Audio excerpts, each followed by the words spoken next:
Então vamos lá, pessoal, voltando agora para nosso terceiro simulado de Direito do Trabalho.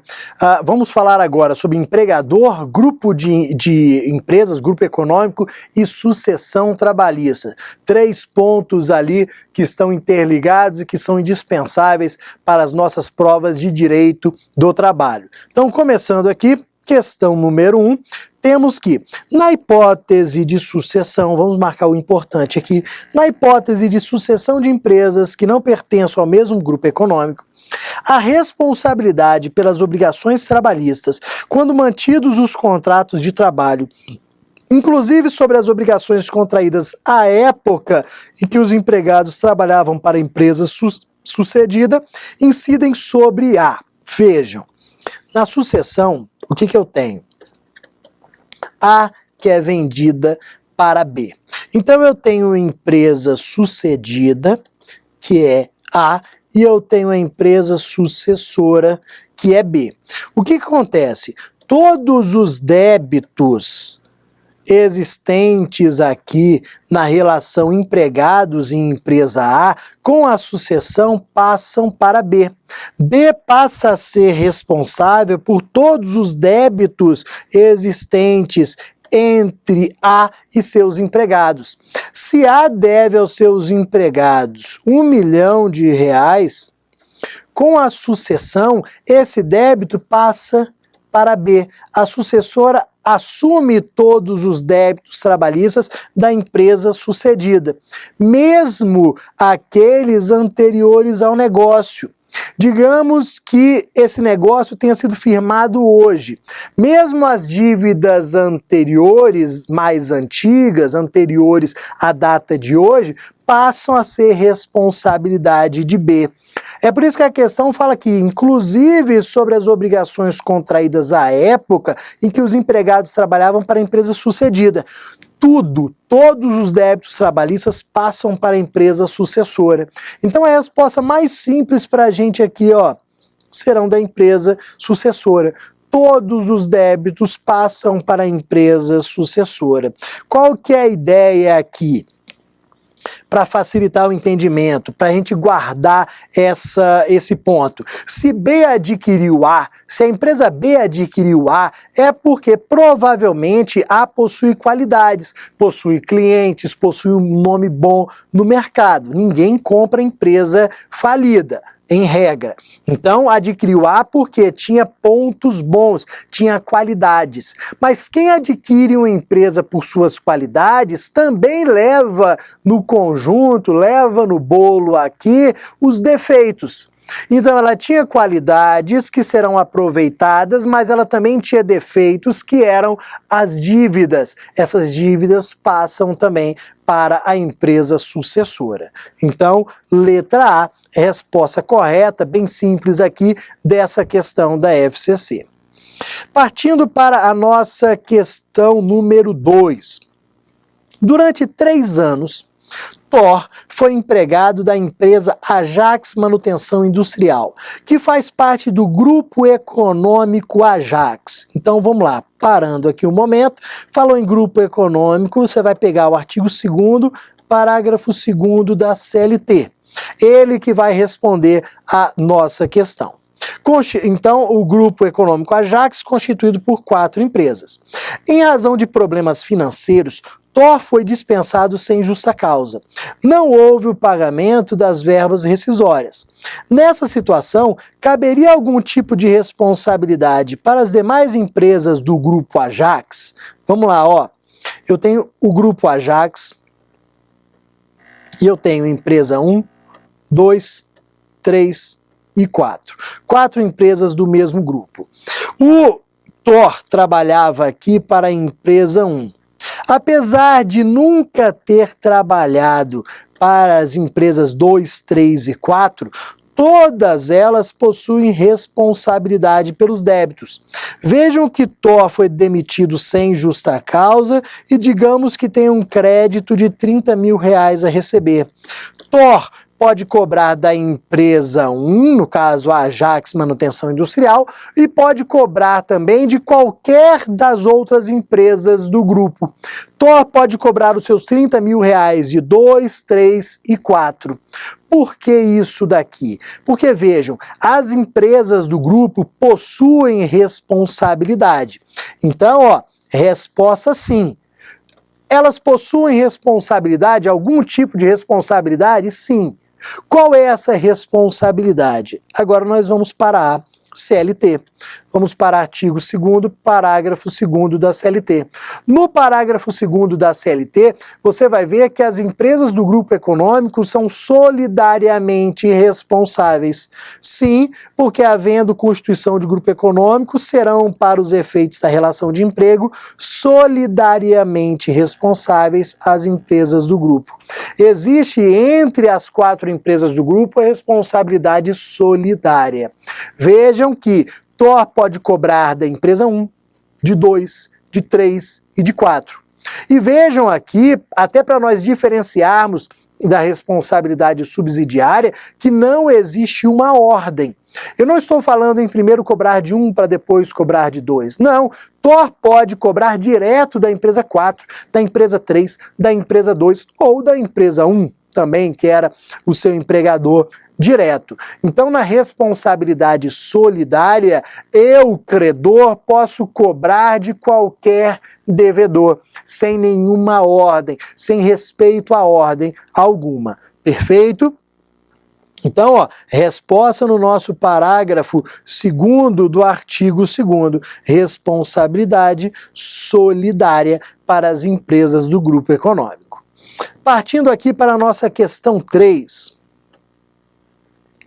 Os sócios proprietários da empresa Colmeia Metalúrgica Limitada transferiram todas as cotas sociais para terceiros, sendo alterada inclusive a denominação social.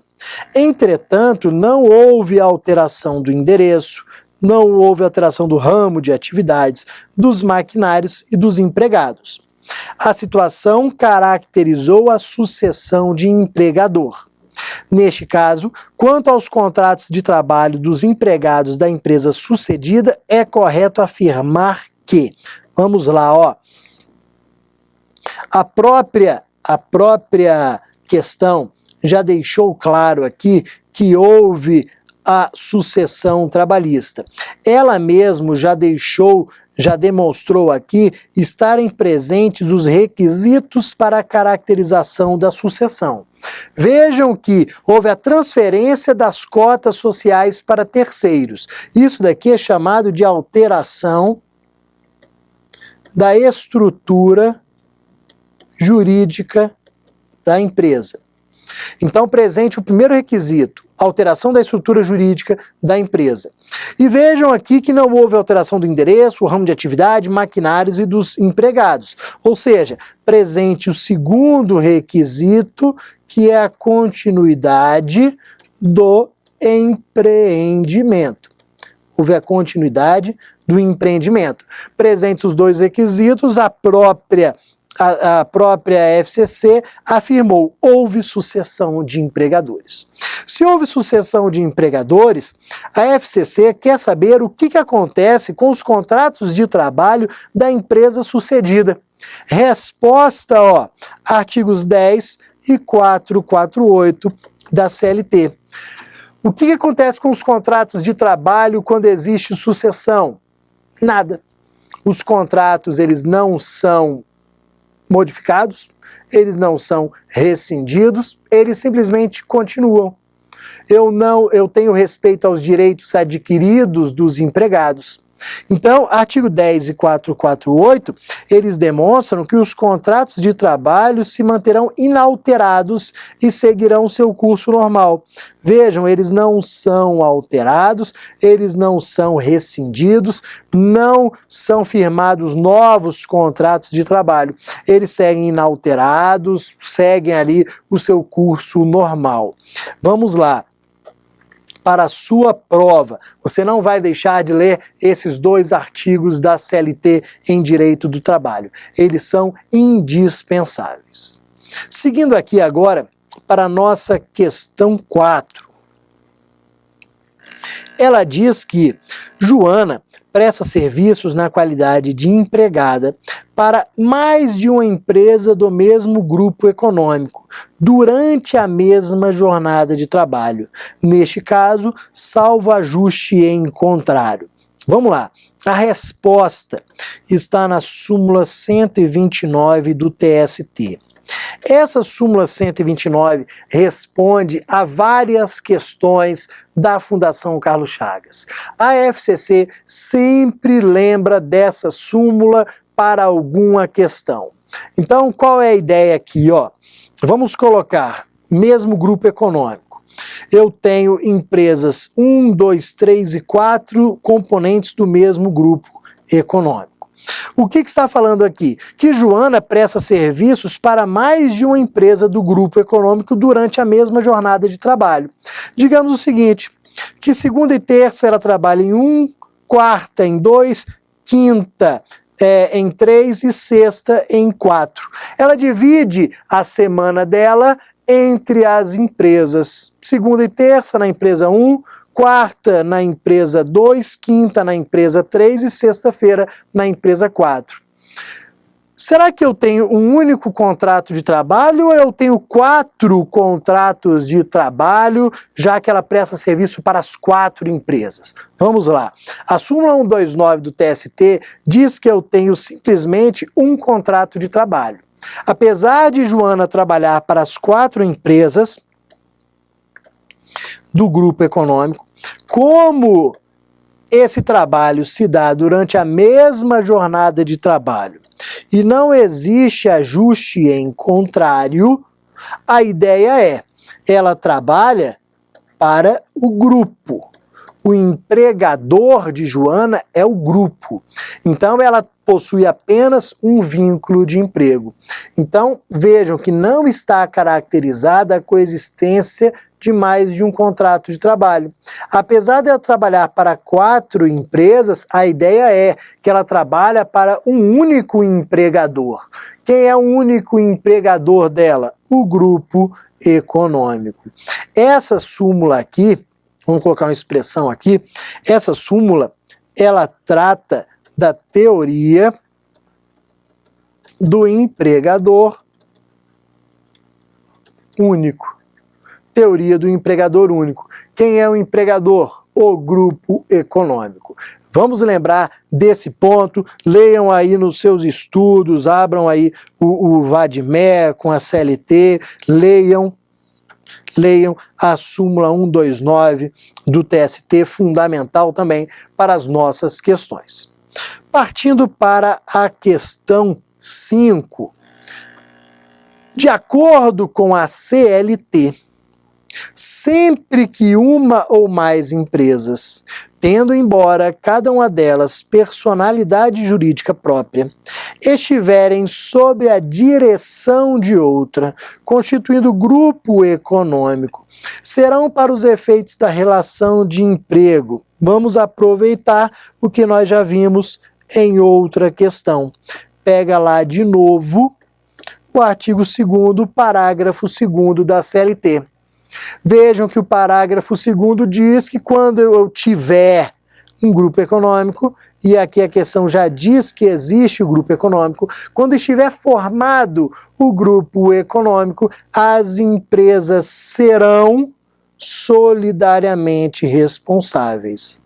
Então a empresa principal e as suas subordinadas serão solidariamente responsáveis. E aí lembra daquele nosso desenho simples, grupo de empresas formado por 4 empresas, trabalhei para a empresa 2, mas posso cobrar de 1, de 3 e de 4. Posso cobrar de qualquer uma das empresas porque elas são solidariamente responsáveis. Perfeito? Partindo para a nossa questão 6, também sobre grupo econômico, é um tema que a FCC gosta bastante. A formação do grupo econômico no direito do trabalho brasileiro, segundo a CLT, resulta. Vamos tomar cuidado com isso daqui, ó. Segundo a CLT, o grupo econômico. Qual é a nossa base aqui novamente? Vamos novamente para o artigo 2º, parágrafo 2º da CLT. Qual que é a ideia aqui, ó? Lendo o parágrafo 2º, nós vamos encontrar isso daqui. Resulta da constatação de que uma ou mais empresas encontram-se sobre a direção, controle ou administração de outra. A CLT se utiliza dessas expressões aqui: direção, controle ou administração de outra. Isso daqui faz com que a CLT preveja o grupo vertical. Aquela ideia em que eu tenho uma empresa principal e eu tenho empresas subordinadas. Eu tenho aqui a empresa que controla, que administra, e as subordinadas, as que são administradas. Isso daqui é o grupo vertical. Ele é o que está previsto na CLT. Só que vocês já estudaram no direito do trabalho que também se admite o grupo horizontal. Aquele em que eu não tenho uma empresa principal, não tenho uma empresa que controla, administra. Não, são empresas que atuam em conjunto, geralmente são dos mesmos sócios, têm a mesma administração, mas não existe administração preponderante de uma sobre a outra. Então também é possível, também se admite no direito do trabalho o grupo horizontal. Só que a CLT, e aí tem que tomar cuidado, porque a pergunta é sobre a CLT trata do grupo vertical. Então falou direção, controle ou administração, está perfeito porque está de acordo com a CLT. Partindo aqui para a nossa questão 7, que diz: a empresa com personalidade jurídica própria, que está sob a administração de outra, constitui para a legislação trabalhista, e aí vejam, personalidade jurídica própria. Olha o que acontece aqui no grupo econômico. Novamente, nosso grupo com as 4 empresas.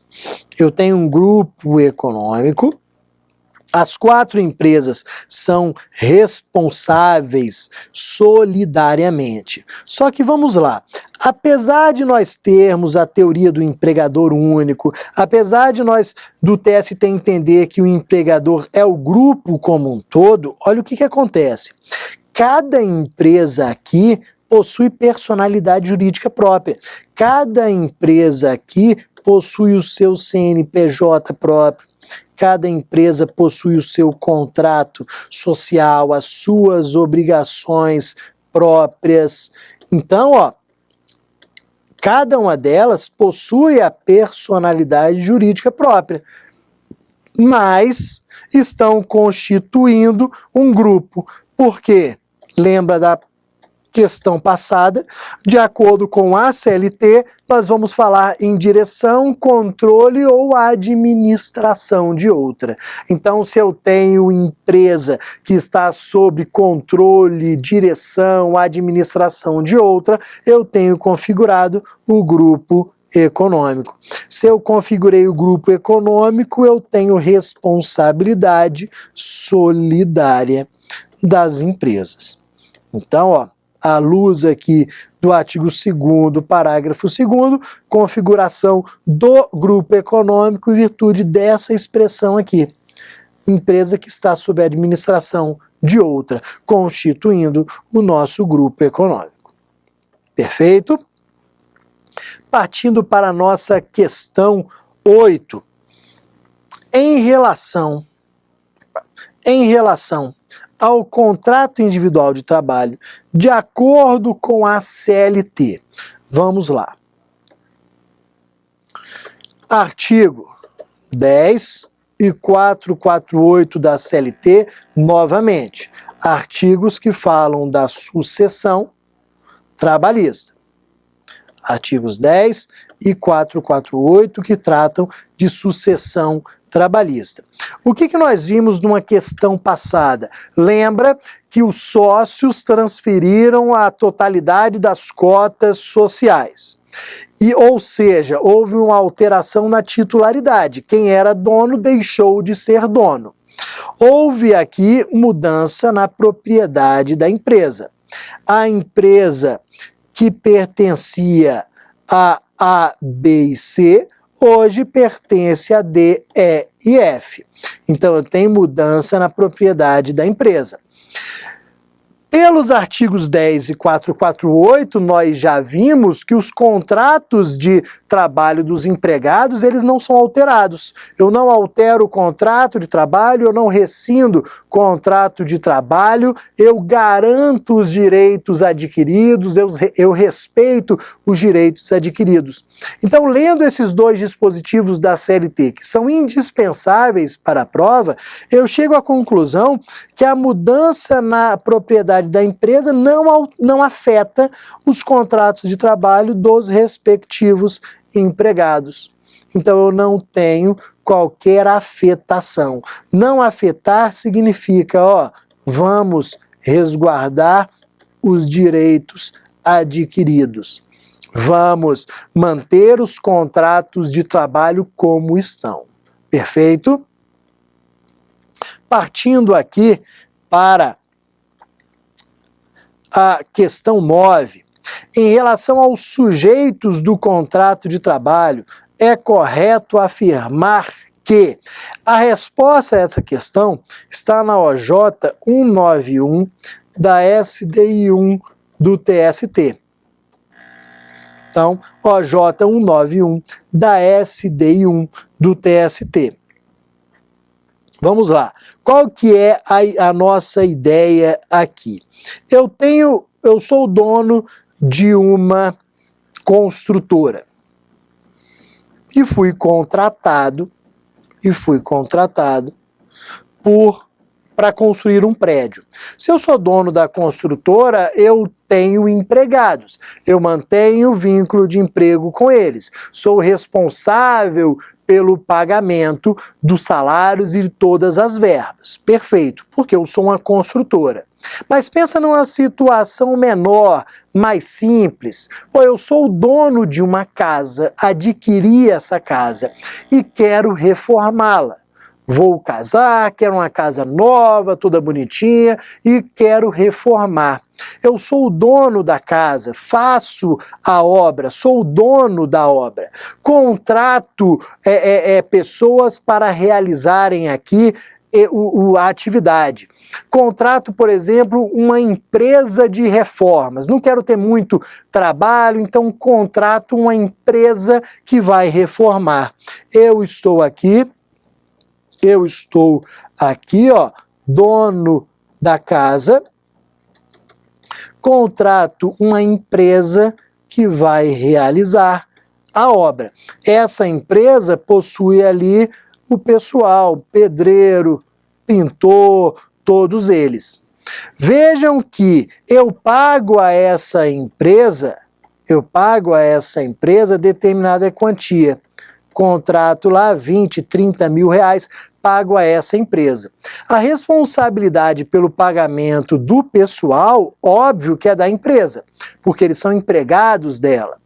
Só que aí surge a dúvida, se esses empregados aqui, os pintores, pedreiros, se eles não receberem salários, será que eu, dono da obra, tenho responsabilidade? A resposta vai ser não. Eu, dono da obra, não tenho responsabilidade. Vejam que a OJ 191 da SDI 1 do TST diz que a pessoa que reforma a sua casa sem qualquer intenção de lucro não responderá solidariamente pelas obrigações trabalhistas em relação aos empregados da empreiteira.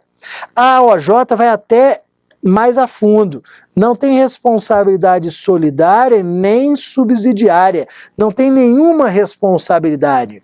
Se os empregados dessa empresa, dessa empreiteira não receberem, eu, dono da obra, não serei responsabilizado solidária ou subsidiariamente. Eu não tenho nenhuma responsabilidade. Porque vejam, no meu exemplo eu não tenho intuito de lucro nenhum. Eu simplesmente quero reformar minha casa para nela morar.